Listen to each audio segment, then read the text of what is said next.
Hello guys, depth queen स्वागत करती है अपने डार्क डेप्थ वर्ल्ड में।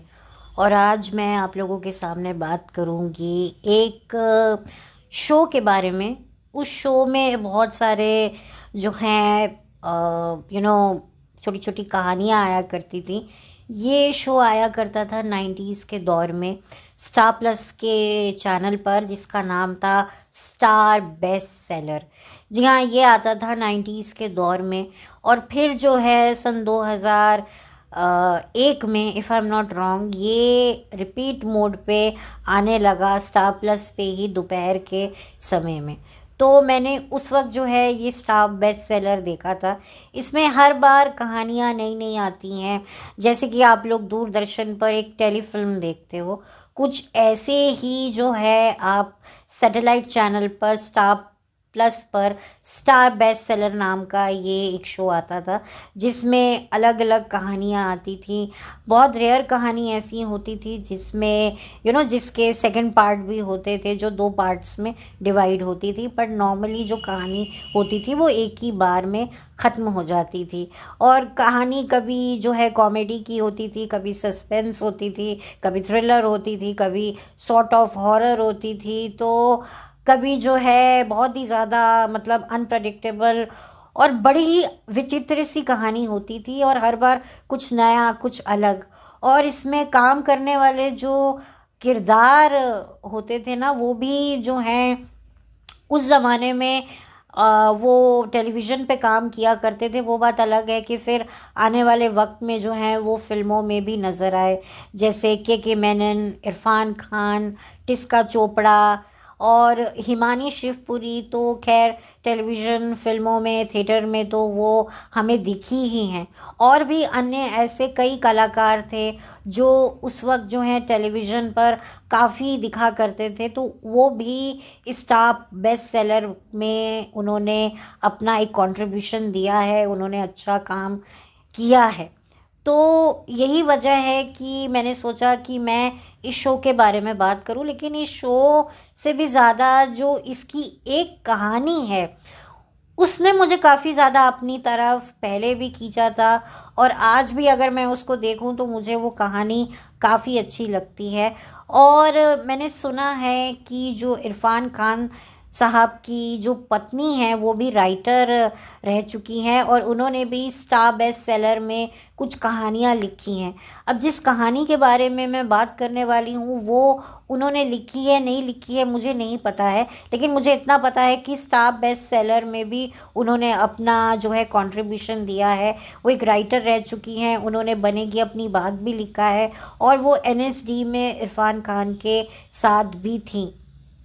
काफ़ी टैलेंटेड वो भी रही हैं। फ़र्क सिर्फ इतना है कि वो राइटिंग फील्ड में रही हैं, और इरफान खान जो हैं वो टेलीविज़न, थिएटर और फिल्मों में उन्होंने अपनी एक पहचान बनाई, जो उनके इस दुनिया से जाने के बाद भी उस पहचान को कोई नहीं मिटा सकता है।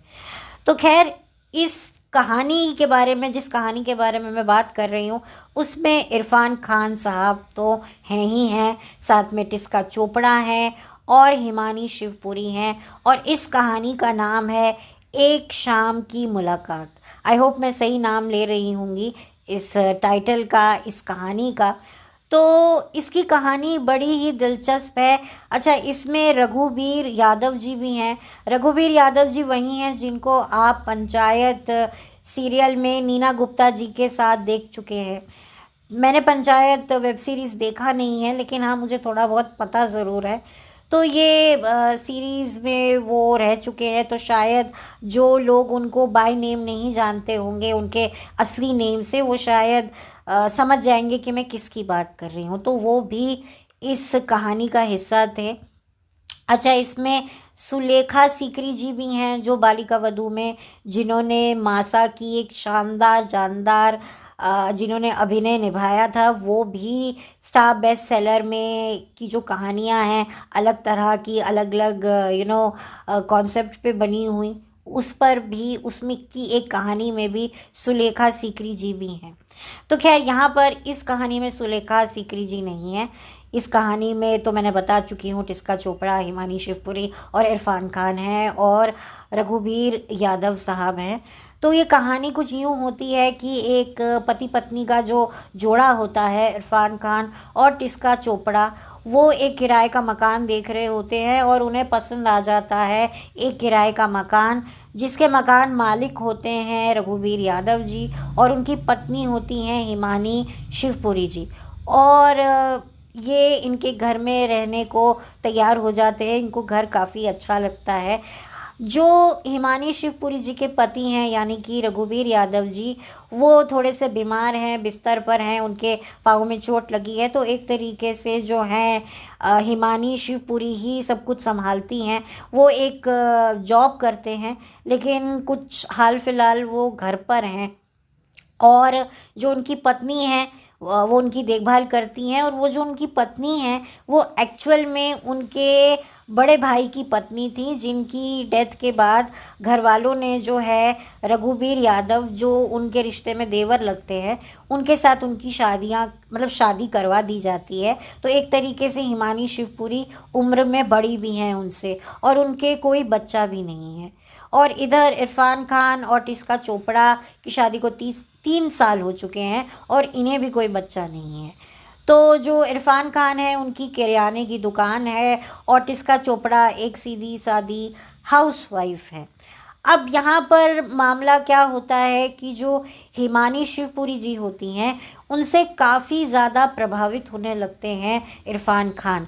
इरफान खान को वो बड़ी ही रहस्यमयी टाइप की महिला लगती हैं, मतलब अगर उनका जो बॉडी लैंग्वेज है वो देखकर लगेगा कि हाँ, ये जो महिला है ये थोड़ी सी आज़ाद ख्यालों की है, काफ़ी बिंदास है, काफ़ी अब मैं उस शब्द का प्रयोग नहीं करना चाहती हूँ, लेकिन फिर भी थोड़ा सा मैं एक जो लोगों की जो एक मेंटालिटी होती है, जो औरतें थोड़ी खुलकर अपनी बात करती हैं, उनको थोड़ा सा एक आवारा किस्म का समझा जाता है, एक चालू किस्म की औरत समझा जाता है।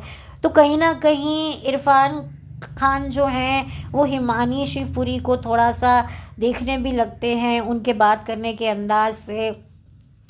और रघुवीर यादव जी जो हैं वो अपनी ही धुन में रहते हैं, वो थोड़े से सनकी मिजाज के हैं, थोड़ी सी अपनी उनकी कुछ सोच है, उनके कुछ अपने कोई हिडन एजेंडे हैं, जिनको देखकर आपको लगेगा कि भाई ये तो एक बहुत ही सनकी आदमी है, इसके साथ तो कोई भी औरत नहीं रह सकती है, ये तो अपनी ही धुन में रहता है, ये तो कुछ अलग सा ही कोई बंदा है।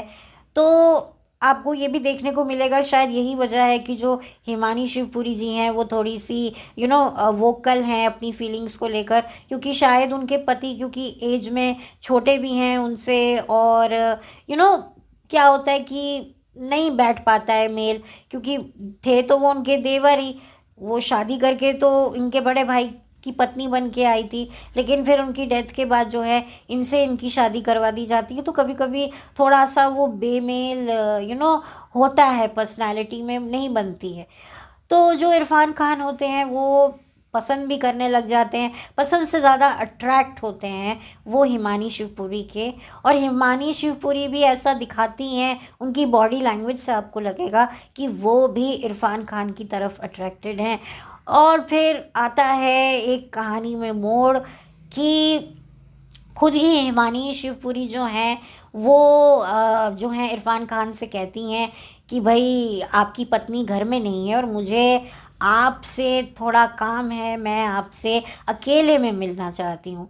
तो इरफान खान पूरे मतलब अपने होशो आवाज़ जो है वो गंवाने को, लुटाने को तैयार हो जाते हैं। उनको लगता है कि भाई अब जो है मैदान मुझे साफ मिल गया है, अब आज तो ये जो दोपहर है इसको मैं अपने नाम कर लूँगा, और जो है हिमानी शिवपुरी जी के साथ में मैं अपना एक जो एक सोए हुए जो मेरे अरमान हैं उनको मैं आज नहीं दबने दूंगा। तो यही मुकालता रख कर जी वो उनका इंतज़ार करते हैं।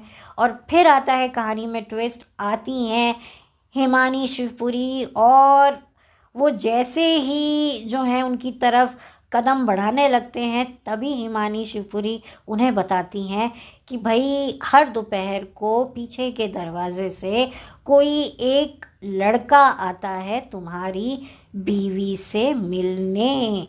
और यही सुनकर जो है इरफान खान की सिट्टी बिट्टी गुल हो जाती है और जो है हिमानी शिवपुरी लौट जाती हैं अपने घर को और अपने पति को संभालती हुई, उनकी देखभाल करती हुई वो अपने पति को जो है पति के पास जो है वो वापस चली जाती हैं। एक तरीके से उनके पति जो दफ्तर में जाना शुरू कर देते हैं, वो अपने ही पति को सहारा देती हुई सीढ़ियाँ चढ़ाती हुई जो है ले जाती हैं।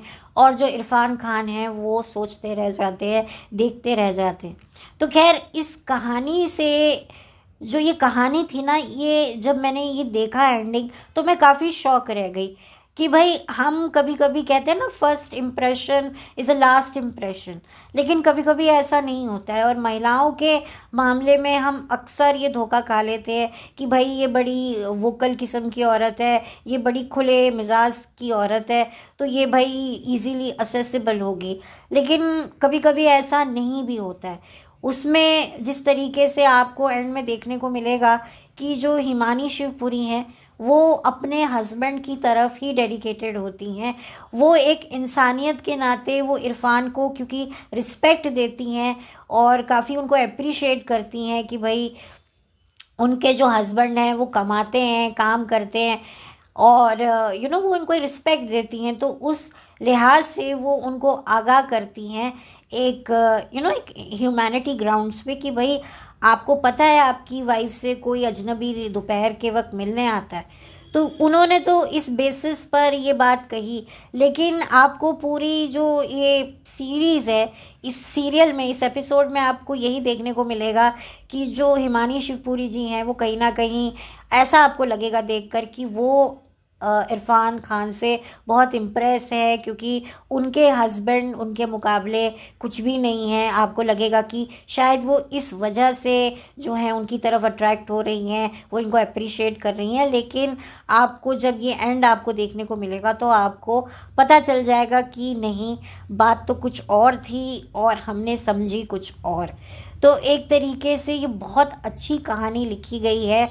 और इरफान खान तो खैर मैं उनकी एक्टिंग को तो मैं जज कर ही नहीं सकती हूँ, ना मेरी इतनी औकात है, ना मेरी इतनी हैसियत है। इनफैक्ट हम में से किसी की भी औकात नहीं है इरफान खान साहब की एक्टिंग को जज करने के लिए। हमारे पास कोई शब्द ही नहीं है, क्योंकि शब्द भी जो हैं वो इरफान खान के सामने शर्माते हैं कुछ भी कहने को। तो इतने गज़ब के एक्टर हैं। और जैसे कि मैंने कहा है, एक सच्चा कलाकार कभी नहीं मरता है। वो भले ही इस दुनिया से चला जाता है, लेकिन उसका काम जो होता है वो हमेशा उसे ज़िंदा रखता है। और आपको ये सीरीज़ देखकर भी लगेगा इरफान खान साहब की जानदार शानदार एक्टिंग देखने के बाद। और हिमानी शिवपुरी जी को तो हम काफ़ी लंबे अरसे से टेलीविज़न फिल्मों में देख रहे हैं, और उनकी एक्टिंग को तो खैर हम लोग कुछ बोल ही नहीं सकते हैं। वो भी एक बहुत ही शानदार अभिनेत्री हैं। और अगर मैं बात करूँ टिस्का चोपड़ा की, तो टिस्का चोपड़ा ने फिल्मों से अपनी शुरुआत की थी, लेकिन फिर बाद में जाकर उन्होंने जो है टेलीविज़न पर अपना रुख मोड़ लिया। और फिर तारे ज़मीं के बाद से उनको जो है एक बार फिर से फिल्मों में पहचान मिली, और अब जो है वो वेब सीरीज़ में काम कर रही हैं। ओटीटी प्लेटफॉर्म पे उनके काफ़ी अच्छे प्रोजेक्ट्स आए दिन देखने को मिलते हैं, तो वो काफ़ी अच्छा काम कर रही हैं। तो ओवरऑल ये जो कहानी थी, इस कहानी को मैंने सन 2000 में देखा था, 2000 या 2001 में देखा था। और आप देख सकते हैं कि आज भी मुझे ये कहानी कितनी ज़्यादा पसंद है, और मैं इसके बारे में बात कर रही हूँ तो मैं बहुत खुशनसीबी मानती हूँ कि मैं उस एरा से निकल कर आई हूँ जहाँ पर वाकई एक अच्छा काम देखने को मिलता था, और इतना अच्छा काम देखने को मिलता था कि आज भी वो हमारे जहन में है। तो आप सोचिए कि राइटिंग कितनी स्ट्रॉन्ग होती थी, परफॉर्मेंस कितने अच्छे होते थे, कितने अच्छे स्क्रीन प्ले होते थे, और कितने अच्छे प्लेटफॉर्म्स मिलते थे। पहले लोग काम को कितना सीरियसली लेते थे, कितना जेन्युइनली समझते थे। लेकिन आजकल ना राइटिंग अच्छी है, ना स्क्रीन प्ले अच्छा है, स्टोरी का तो आप रहने ही दीजिए। आर्टिस्ट को शायद पता ही नहीं है कि उसको करना क्या है। तो खैर ये चीज़ आपको देखने को मिलेगी। और ये स्पेसिफिकली जो एपिसोड है इसे मैं जो है डिस्क्रिप्शन बॉक्स में डाल दूंगी। इसके और भी बहुत सारे एपिसोड हैं, पर वो यूट्यूब पे अवेलेबल इतने अच्छे से नहीं है। एक्चुअली मुझे याद नहीं है टोटल इसके कितने एपिसोड्स थे, क्योंकि मैंने शायद बहुत कम ही देखे हैं, लेकिन जितने भी देखे हैं उनमें से ये मेरा one of my favourite episode है और मुझे इसकी कहानी बहुत अच्छी लगी। तो मैंने सोचा कि क्यों ना मैं आप लोगों के साथ इसे शेयर करूं, ताकि आप लोग जिन्होंने नहीं देखा होगा या जिन्होंने देखा भी होगा उन्हें देखने का एक बार फिर से मौका मिले या पहली बार मौका मिले, तो मुझे बहुत खुशी होगी। और आप लोग भी बताइएगा कि आप लोगों ने उस एरा में स्टार प्लस का ये स्टार बेस्ट सेलर देखते थे या नहीं देखते थे। तो बहुत ही अच्छा मुझे इसकी कहानी लगी है और काफ़ी ज़्यादा आपको इंटरेस्ट भी आएगा। आपको लगेगा कि यार ये टिस्का चोपड़ा ऐसा कैसे कर सकती है, आप भी इसका एंडिंग देख के शॉक्ड हो जाएंगे। हालांकि मैंने सारा सस्पेंस खोल दिया है, मैं जानती हूँ, लेकिन मुझे लगता है कि भाई ये इसके बारे में तो पूरी ही तरीके से बात करना बनता है। और मैं चाहती हूँ कि भले ही मैं कहानी का जो है पर्दाफाश कर चुकी हूँ, पोल खोल चुकी हूँ, लेकिन फिर भी मेरी ये ज़रूर मेरी रिक्वेस्ट है कि जो लोग भी इसे देखना चाहते हैं या मेरी बातें सुनकर आप, ऐसा नहीं है कि आप ना देखें, आप तब भी ज़रूर देखें क्योंकि ये बहुत अच्छी बनी है। और जो जो इरफान खान साहब के फैंस हैं उनको तो ये ज़रूर देखना चाहिए और मुझे यकीन है कि वो लोग ज़रूर देखेंगे। और आप देख सकते हैं कि कभी कभी जो शरीफ दिखने वाले जो भोले चेहरे होते हैं वो अंदर से कितने गोले होते हैं, वो भी आपको देखने को मिलेगा। और जो लोग काफ़ी वोकल होते हैं, काफ़ी आउटस्पोकिंग होते हैं, अप फ्रंट होते हैं, वो कितने ज़्यादा मिस जज होते हैं, इससे आपको ये भी पता चलेगा। तो खैर अब मैं अपना ये बड़बड़ बंद करती हूँ और मिलती हूँ आपसे एक और नए वीडियो के साथ में और एक और अंडररेटेड मूवी के साथ में, या कोई ऐसा कोई ज्वलन टॉपिक होगा जो मुझे लगेगा जिसके बारे में मुझे आप लोगों से बात करनी चाहिए, तो मैं ज़रूर आप लोगों के सामने वो लेकर आऊँगी। तब तक के लिए thank you so much, have a blessed day, bye, take care. और मैं लिंक डिस्क्रिप्शन बॉक्स में ज़रूर डालूँगी, आप लोग ज़रूर देखिएगा, इन्जॉय कीजिएगा। फैमिली के साथ देखना हो, नहीं, मैं आपको एडवाइस नहीं करूँगी कि आप फैमिली के साथ देखें, आप अकेले में ही देखें। ऐसा कोई इसमें कोई ऐसा वैसा कोई ज़्यादा सीन नहीं है, लेकिन बट स्टिल आप अकेले में ज़्यादा इन्जॉय करोगे। तो खैर चलती हूँ, bye, take care, thank you so much.